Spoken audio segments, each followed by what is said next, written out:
The makers of Camel cigarettes present Dick Powell as Richard Diamond, private detective.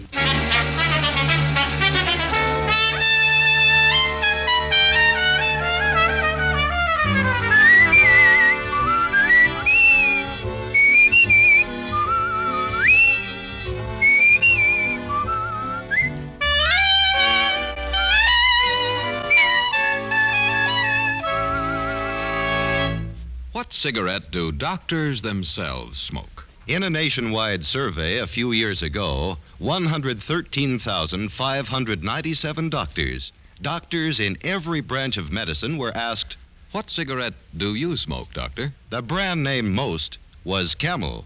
Again and again, in repeated surveys, the same preference was shown. Yes, these surveys show that more doctors smoke Camels than any other cigarette. Why don't you smoke Camels, too?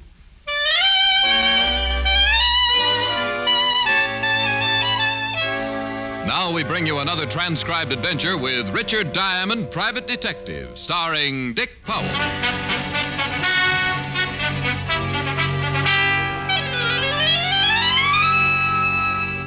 Now, let's see. I play the red 9 on the black 10.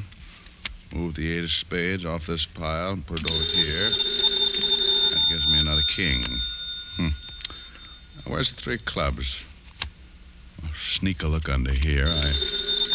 No, ain't there. Hello? Now, I'll be with you in a minute. Now, where do you suppose that 3 o'clock? Rick? Oh, well. Diamond Detective Agency. Anyone for Pinochle? Rick, don't tell me you're still at it. You told me an hour ago you'd quit as soon as you'd won one game. Won one game? That's nice and confusing, isn't it? Helen, baby, I wouldn't admit this to anyone but you, but I haven't even come close. I was afraid of that. Have you tried stacking the deck? Helen, that's cheating. I know, but have you tried it? Well, just once. But only in self-defense, and even that didn't help. I still lost. Well, then I'm afraid you're hopeless. Why not give it up and come over here? We could play some gin. Oh, no. I owe you 1,369 toothpicks now. At that rate, I'll have to buy a lumber camp. You there on the telephone. Me? Yeah, you the boss? Well, no, not exactly. I'm just the owner. That's good enough. If that's somebody wanting to hire you, tell him to call back. Rick, is that man ordering you around? He's trying. You hear me? I said tell him to call back. Now, just a minute. That's right, killer. Stand up to him. We don't have to take no guff. Well, honey, I wish you were here so we could get a look at the size of You it. gonna hang up or not? Yes, sir. Yes, sir. Richard Diamond, did you say yes, sir? Yes, sir. I mean, yes, ma'am. I mean, bye. Bye, Helen, dear. Okay. You said you were the owner of this outfit? That means your name's Diamond? Yes, sir. My name's Ed Barton, Diamond. Don't bother shaking hands, because I got a hunch you ain't gonna go for the deal I'm laying down. That way there won't be any hard feelings. Reason I say that is because I've already been to 3 or 4 of you guys, and they didn't go for it. For my money, you're all a bunch of lilies. Well, look, Mr. Barton, you Now, don't... don't get me wrong. That ain't saying you're like the rest of them. Truth of the matter is, I hope you ain't. The deal I got to offer takes a guy with a little backbone. Well, suppose you tell me what the deal is before you get too involved with my sacrilege. You've heard of the Barton Metal Works? Well, that's me. I'm the boss. Started out 15 years ago with a forge and an anvil. Today, I got over 40 men working for me, turning out some pretty big jobs. Contracts a lot of these guys around town would give their eye teeth for. If it's made of metal, Barton will make it. That's my motto. Well, that's as good as some of mine. Go ahead. Diamond, it took me a long time to get this thing going the way I want it. And now, somebody's trying to mess it up for me. Trouble is, I don't know how much longer I can hold out. Loyalty is one thing, and staying with the sinking ship is something else again. Very well said, Mr. Barton. Now, would you like to tell me what it means? 4 men quit on me yesterday, Diamond. 6 the day before, and no telling how many today. Word's getting around that the plant is jinxed. Must be a pretty good reason for it, Mr. Barton. Men don't give up their living over a superstition. Of course there's a reason for it. Why do you think I'm here? You tell me. Because I've had 2 accidents down at the plant in the past 4 weeks. 2 men killed in less than a month. That's a lot of accidents, Diamond. Yeah, does seem to be stretching things a little. So now, just because of that, the whole plant's supposed to be bad luck. Diamond, my production's beginning to slack off. Mm-hmm. Well, just how accidental were these accidents? Craziest things you ever heard of. Mike O'Brien tripped and fell over a steel rod. Larry Martin got in the way of the big hammer. Just one fool thing after another. Somebody's out to do me dirt, Diamond, and they're trying to get at me through the plant. Yeah, but why, Mr. Barton? How do I know why? They just are, that's all. Don't ask me if I got any enemies. I probably got more enemies than any man on the face of the earth. People just don't like me. Can't understand that. Soft-spoken fellow like you. So the idea is you want to hire me to go down there and see who's out to get you, huh? That's right. Got a job already picked out for you down at the plant. You mean I have to work, too? Certainly. You don't think I'm going to pay you just to run around asking a lot of fool questions, do you? No, I guess you wouldn't, Mr. Barton. Well, how about it? You going to back down, too? Mr. Barton, thanks to you, my girl already thinks I'm a coward. Looks like there's only one way to change your mind. Big Ed Barton came as close to a grin as he probably ever would, dumped a tidy retainer on my desk, and stuck out his hand. Coward that I am, I took off my ring and lost 5 fingers somewhere inside of his calloused palm. The bargain being sealed, Big Ed then drove me down to the plant. Miller, this here's Richard Diamond. Private eye I told you I was getting. All right. Get him some clothes and put him on it right away. This is Steve Miller, Diamond, my foreman. Oh. And this guy gets 100 a day, Steve. See that he earns it. I don't mind Big Ed, Mr. Diamond. He means well, but if it isn't made of metal, he doesn't understand it. Yeah, I wonder how he'd react to a Geiger counter. Which way is the locker room, Mr. Miller? Down this way, Diamond. Oh, and just call me Steve. Oh, sure. A nice little place you got here. Being foreman must keep you pretty busy. Full-time job, all right. I suppose Ed told you what he wants you to do. Yep. Wait for an accident to happen to me. Yeah, that's about the size of it. Whoever's behind this will try to get rid of you right away. Oh, isn't there something else we could talk about? Income tax or the war or something pleasant like that? Sure. Oh, locker room's right in here. Good. Big Ed and I have both gone over the entire personnel looking for a possible suspect. But just about everybody down here has been with us over 5 years. With the plant, that is. Well, Big Ed seems to think he's got a lot of enemies, Steve. Oh, it's just his way, Diamond. Ed hasn't any more enemies than the next fella. Oh, here's some stuff that ought to fit you. Oh, thanks. That's quite a uniform you fellows wear. Uniform? Oh, the overalls, you mean? Oh, not so bad after you get used to them. Oh? How long you been wearing them, Steve? Most of my life, I guess. I was practically born in front of a forge. My father was a blacksmith. All right. How long have you been with Big Ed? From the beginning. Since before he moved out of the old shop into the plant here. Of course, I haven't always been foreman. That's only happened in the last... Oh, hi, Fred. Come in for a smoke? Diamond, meet Fred Larson. Hey, what's the matter, Fred? I'm quitting, Steve. Quitting? That's what I said. Oh, now, wait a minute, Fred. Save your breath. My mind's made up. Oh, I see. So it's even got to you. Look, Fred. Who's he? Someone who isn't afraid to go down into the furnace room and take over Larry Martin's spot at the hammer. Diamond here knows the place isn't jinxed, don't you? Well, I... Better not answer that until you've been here a while, brother. I just about had it a couple of minutes ago myself. You? How, Fred? What happened? Railing gave way up on number 5 catwalk. Right there where the plates are stored. What? That's what I said. If it hadn't been for that scaffolding, I'd have cashed in right then.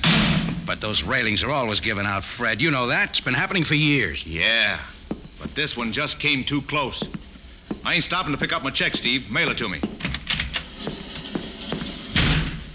Well, those railings aren't indestructible, Diamond. They just wear out. Mm-hmm. What was he talking about? Plates. Oh, I'll show you when we get up there.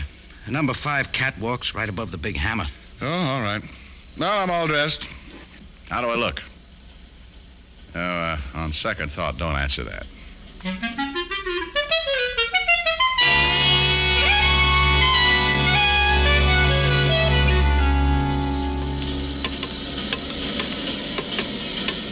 Oh, here's the place Fred was talking about, Diamond. Guess I can't blame him for quitting. Would have been a nasty fall. Yeah. Hey, what's this stuff under the catwalk, Steve? Oh, those are the plates. They're too heavy to lug back and forth, so we just store them up here on the scaffolding. Oh, I see. You mean I'm going to work down there under these things? That's where Big Ed told me to put you, Diamond. He's the boss. Yeah, I guess that's right. If I ever forget it, I guess he'll come around and remind me. Well, that hammer's a pretty big piece of equipment, isn't it? Sure is. But the work you'll do isn't hard. The plates come out of the furnace hot. It's your job to flatten them out. All you have to do is flip a switch on the hammer and roll the plates. Roll the plates. Well, Well, after that climb, I may not even be able to flip the switch. Otto! Yes, Stevie? That's Otto Schmidt. He'll handle the furnace for you. Well, looks like he can handle the whole factory. Hello, Stevie. Is the fellow going to take Larry's place? That's right, Otto. Rick Diamond, Otto Schmidt. Oh, yeah, Otto. Hello. He's a new man, Otto. Never worked in a shop before. Yeah, I see that. Well, don't worry. I take care of him. Just how do you mean that? Now, take it easy, Otto. Production isn't as important as safety right now. Remember that. Yeah, I remember, Stevie. Now, you'll be working all alone down here, Diamond. Just you and Otto. Swell. The main thing is to keep your eyes open. Yeah, that's right. All right, Otto. You can take over now. Yeah, I take over now.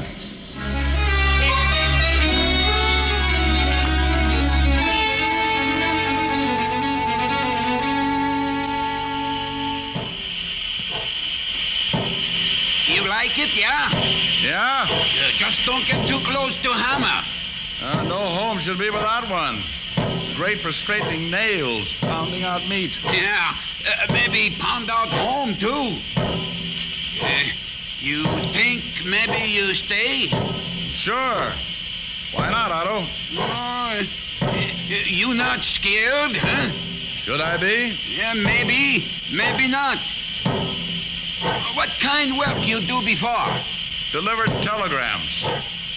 Say, you pull Otto's leg? With these gloves on, don't be silly. Hey, you better heat up this plate again. Hey, this hammer's going crazy or something. What? Look out, Diamond! Look out! Where? What? Up there! Look out for those plates! Jump! Don't!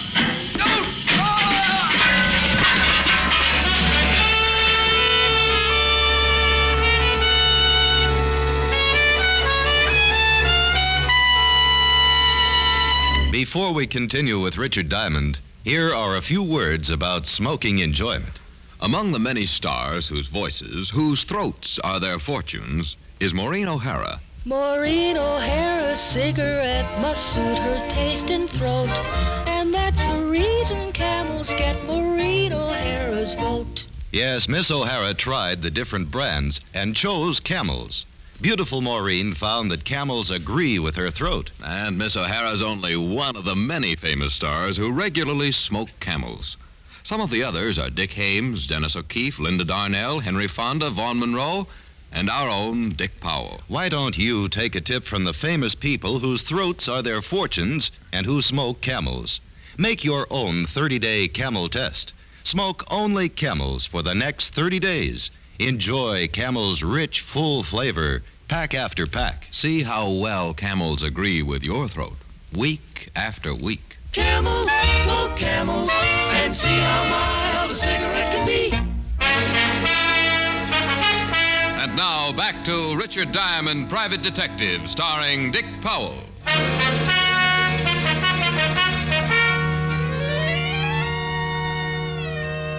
Well, Big Ed Barton had another accident on his hands. Otto Schmidt. They carried him out of the furnace room in bad shape, but alive. I went up to have a look at number 5 catwalk. And it took me about 20 minutes up there to decide that it hadn't been any more accidental than my working for Big Ed. Oh, come on in, Diamond. I'll need your signature on this accident report. You know, Steve, I don't think it was an accident. That scaffolding didn't come loose all by itself. Yeah, but I've still got to make out the report. Well, have a chair. I'll have this finished in a minute. Okay, thanks. You handle the paperwork too, Steve? Yeah, most of it. Anything concerning the plant itself usually falls in my lap. Ed doesn't care much for office work. Well, I guess he would look a little out of character to that. And incidentally, how come that railing on number 5 catwalk hasn't been fixed yet? Seems to me if Fred Larson quit on account of it. Whose department is that, anyway? I reported it to Big Ed as soon as I could. Oh? Well, where's Ed now? Home, I guess. Want me to call and see if he's there? No, that's all right. I think I'll just run over and surprise him. What's the address? 105 East Parkview. Big mansion, you can't miss it. 105 East Parkview, right. I'll sign that report when I get back, Steve.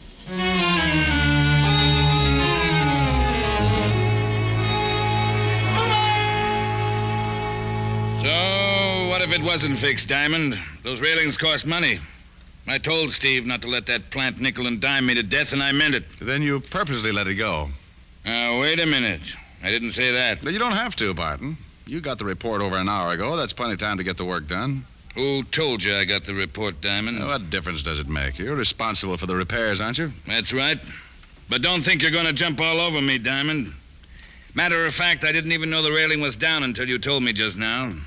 Anyway, I don't see what this has to do with what happened to Otto Schmidt. You don't, huh? Well, I'll tell you, Mr. Barton.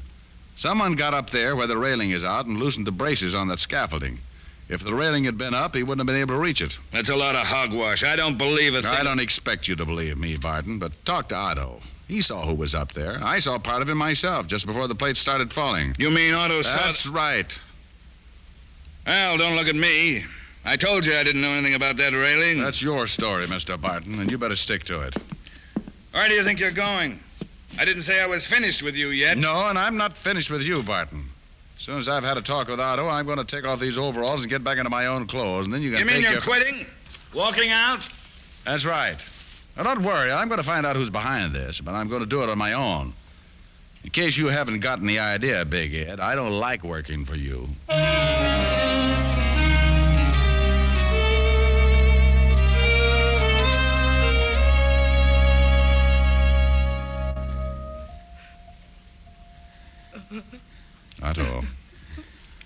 Otto, open your eyes. I want to talk to you.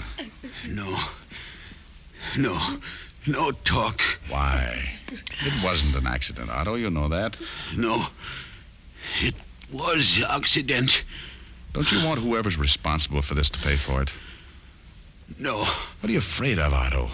Who are you hiding? I'm afraid it's no use, Diamond. For some reason, he just won't talk. No, but why? What's he afraid of? That's all the time I can let you gentlemen have. You'll have to have some rest now. Just a minute, Doctor. Mrs. Schmidt, talk to him, will you? See if you... No. Otto don't want to talk. All right. How long will it be before I can see him again, Doctor? Well, that's hard to say. Several hours, anyway. You might check with the front desk later this evening. They can tell you more about it then. All right, thanks. Would one of you mind dropping her off? It's getting late. There's nothing she could do here. I'll take her home, Diamond. You probably feel like a shower and a change of clothes anyway. Thanks, Steve. But I've still got some work to do. I dropped by the Barton Metalworks to get my clothes out of the locker room, but the night watchman wouldn't let me in without a pass. Too tired to argue with him, I hopped a cab to my apartment for a change of clothes.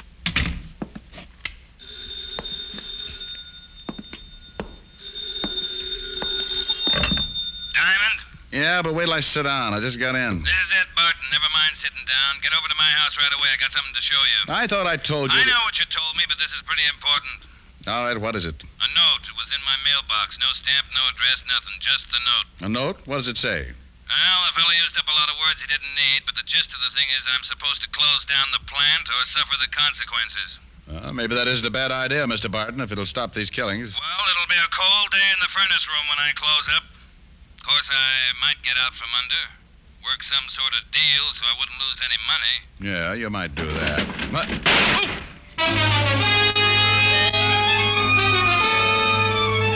Whoever it was had been waiting out on the fire escape. The bullet thudded into the back of my best chair, and I got on behind it, wondering which drawer I'd left my gun in this time. After a while, when nothing happened, I sneaked a look around the arm of the chair. Diamond, what's all the noise? There was no one there. What's all the noise, Diamond? And then I realized Big Ed Barton was still talking. Hear me, Diamond? Speak up. What's going on over there anyway? What do you think?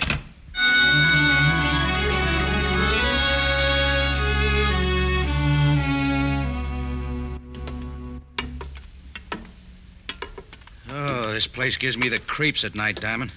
Especially way up here. No one around. Just a lot of machinery. Yeah. Hey, what are we looking for, anyway? Oh, I just wanted to have another look at this railing, Steve. Well, by the way, where were you when I dropped by your place? Just getting some air. I didn't know you were going to come by. Hey, couldn't we let this go till morning? I don't like it around here when it's quiet like this. Why not? I just don't, that's all. You know, you look pretty good in a suit, Steve. You ought to wear one more often. Oh, thanks, Diamond.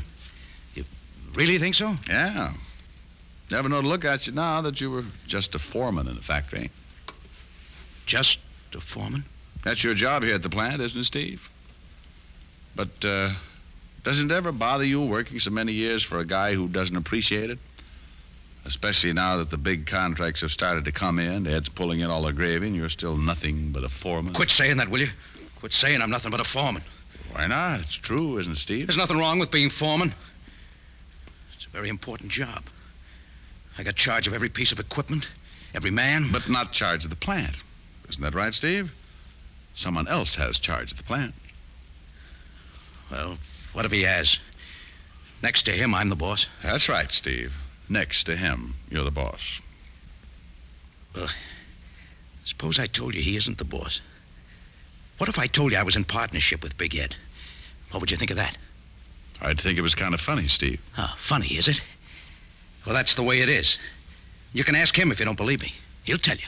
I mean, it's kind of funny you're still wearing overalls and living in a boarding house when Big Ed has a mansion and a couple of servants. Doesn't add up, Steve. No, not now it doesn't, but it will. The partner's entitled to full rights, isn't he? Big Ed kept promising me. All these years, he's been promising me. Promising you what, Steve? As soon as the money started coming in, as soon as things picked up, I could get out of the plant. I could wear a suit on the job, meet people. Why should Barton promise you that? Because we're partners, that's why. We went in 50-50. When, Steve? When did you go in 50-50? Almost 15 years ago. Down at the old place. I used to work the forge. Ed'd go out and get the jobs. He got to talk to the people. All I ever got to do was handle the forge. I think I understand, Steve. And then because he got the jobs, he thought he was entitled to more than I was. He said it was all his doing. I was just working for him. He put me on a salary. Made me work in the plant. Well, what do you hope to get out of all this? Hating Big Ed is all right, Steve, but if he closes up the plant, you'd be out of a job. But I won't be out of a job. I'll be in charge then. I'm a partner, ain't I? All right, Steve, we can go back down now. Down? Down where? Where are you taking me? Downtown, to talk to some people. You mean the police? That's right. And Steve, just in case you've still got that gun, I think it's only fair to tell you that this time I've got one, too.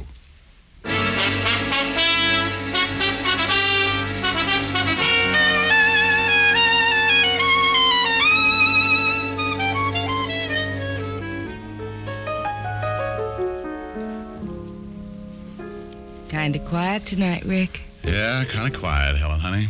Is it because you owe me 1,369 toothpicks? Well, that could have something to do with it. Then I'll get the cards and give you a chance to even the score. Are you kidding? We'll be here for 6 months. What's wrong with that? Come to think of it, nothing. Well, then leave us get the show on the road. While you sing me a song, I'll set up the card table. Oh, Helen, you are just too good to me.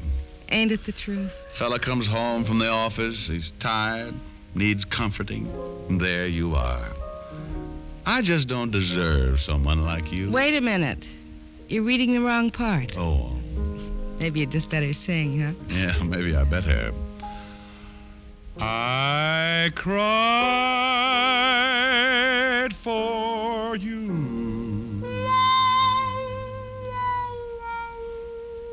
Now it's your turn to cry over me. Every road has a turning. That's one thing you're learning.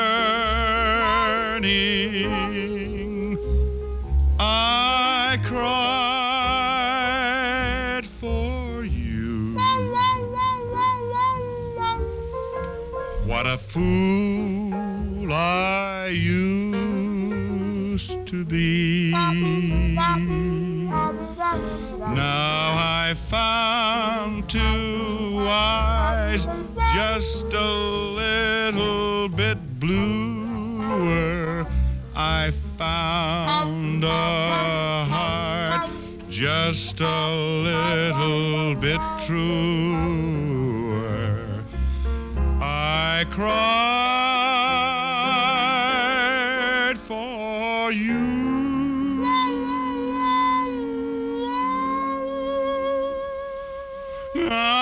it's your turn to cry over me. Where'd the trombone come from? I played it with my feet. Abe Lincoln taught it to me. Gosh. Gosh. Gosh, and a whole lot of G's. Sometimes, Richard, you really get to me. Now, steady, girl. Richard, my fool, kiss me. Oh, well, here. This is a kiss? Well, honey, after all, I'm tired, sleepy, worn out, bushed, beat. Had a busy day. You must have had a busy week. When I say a kiss, I mean a kiss. Come here. Now, that's what I mean when I say... Rick? Rick, what's wrong? It serves me right. I'm gonna have to get myself a younger detective.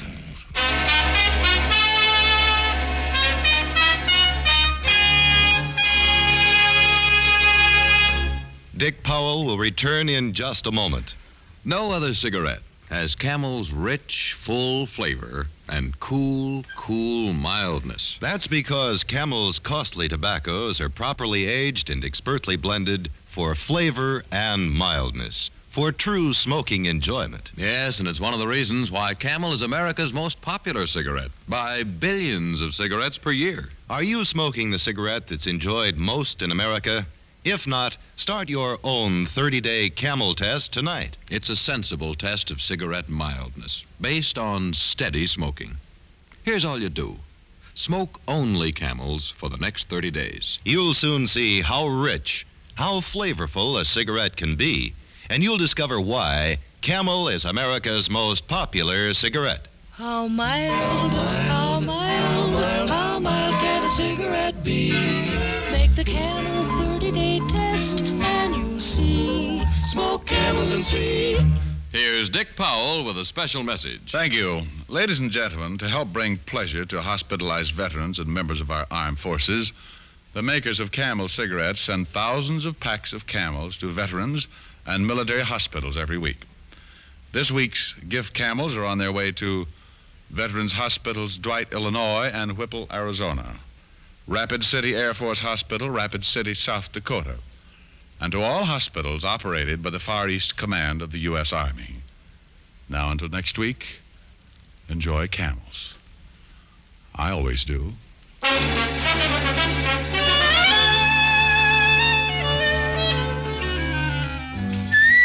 Tonight's adventure of Richard Diamond was written by Ty Cobb with music by Frank Worth. Virginia Gregg was heard as Helen Asher. Others in the cast were Raymond Burr, Jack Moyles, Jess Kirkpatrick, Joe Duvall, and Alan Reed.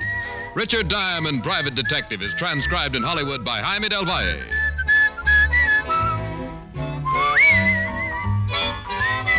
Be sure to listen to another great Camel show, Vaughn Monroe and the Camel Caravan, every Saturday night.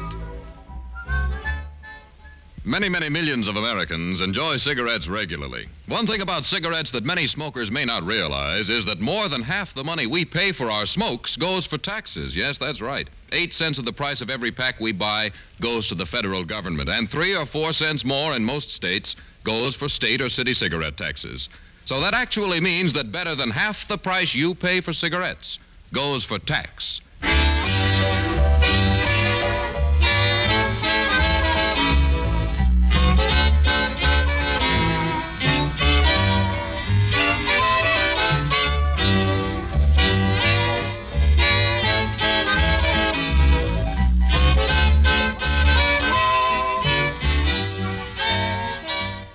Listen next week for another exciting adventure of Richard Diamond, starring Dick Powell. Now stay tuned, for This Is Your FBI, followed immediately by Ozzie and Harriet over most of these stations.